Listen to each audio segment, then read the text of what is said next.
Friends, അപ്പോൾ അത് നമ്മളെ ഡാനിഷിൻ്റെ സ്പെഷ്യൽ പാലക്കാടൻ കുറുമ ഉണ്ടെന്ന് പറഞ്ഞത്. നല്ല ചിക്കനുള്ള സെറ്റാക്കി വെച്ചിന്. ഇത് എന്താവും എന്നുള്ളതൊന്നും അറിയില്ല, എന്തായാലും നോക്കാം. അതാ ഭയങ്കര സ്റ്റൈലാണ് സാരാക്കുന്നില്ല. എന്തല്ലോ ബൈത്തെല്ലാം ചൊല്ലുന്നുണ്ട്, നോക്കട്ടെ എന്താവുന്നത്.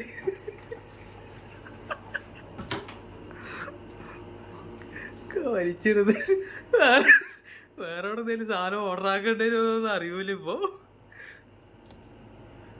ആംബുലൻസിന്റെ നമ്പർ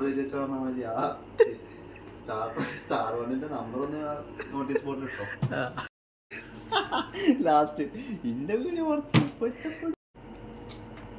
ലോക അമ്മാരി കത്തിയാൽ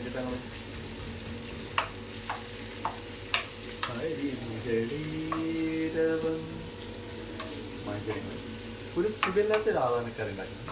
അതിൻ്റെതായ കുറവുകളും കുറ്റങ്ങളും എല്ലാം ഉണ്ടായിരിക്കുന്നതാണ്.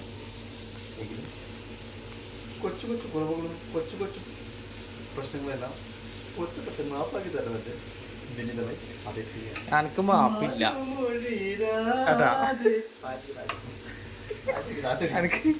എനിക്ക് മാപ്പില്ല.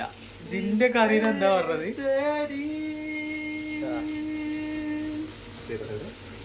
നമ്മൾ ഉണ്ടാക്കിക്കൊണ്ടിരിക്കുന്നത്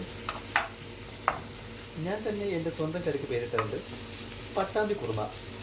പട്ടാമ്പി കുറുമക്ക് നേരത്തെ പാലക്കാട് കുറുമയായിരുന്നല്ലോ. അല്ലല്ല, പട്ടാമ്പി. അധികം ഞാൻ പട്ടാമ്പിയിലാണ് നേരത്തെ പട്ടാമ്പിയില, നേരത്തെ പാലക്കാട് പറഞ്ഞേ. അല്ലല്ല, പാലക്കാടൻ കുറുമ പറഞ്ഞേ. പട്ടാമ്പി പാലക്കാടൻ കുറുമ ഇങ്ങനെയല്ല. അല്ലാ കറി ഓന്റെ കറി എന്താവുന്നു ഒരു പെട്ടില്ല. എന്തായാലും ഓന്റെ കറി അടുത്തു എന്നുള്ള നമുക്ക് ലാസ്റ്റ് നോക്കി കാണാം. ഇതല്ലോ അധികന്റെ ഫ്രൈഡ് റൈസിനുള്ള സെറ്റപ്പാണ്. അല്ല, അരി കഴുകിച്ചത് അവിടെ പോയി. ഫ്രൈഡ് റൈസിനുള്ള അരി റെഡി. അല്ലാ, ചമ്മന്തി ആക്കിയത് നോക്കിയാ നിങ്ങള് നമ്മളെ ഇത് പോവേ. അതാ അല്ല, ഇപ്പൊ അങ്ങനെ ഉണ്ടാക്കി. ഇത് വേറെ വേറെ ലെവല്. നമ്മളെ അസിഖാന്റെ ഫ്രൈഡ് റൈസ് അതാ, അതിനുള്ള ചിക്കൻ റെഡിയായി. അവൻ്റെ എന്താ അത് പറയണ്ടല്ലോ. അവന്റെ നല്ല അടിപൊളി പാലക്കാടൻ കുറുമയെന്നാ പറയുന്നത്.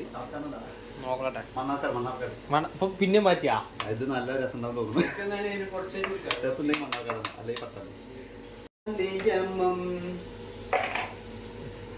ചിക്കൻ ഇട്ട് അയ്യോ എടുക്കാൻ പറ്റുമോ?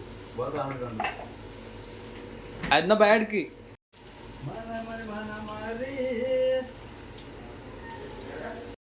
അപ്പൊ ഇവിടം വരെ എത്തിയിട്ടുണ്ട്. ഇനി നമുക്കിത് കഴിഞ്ഞിട്ട് കാണാം.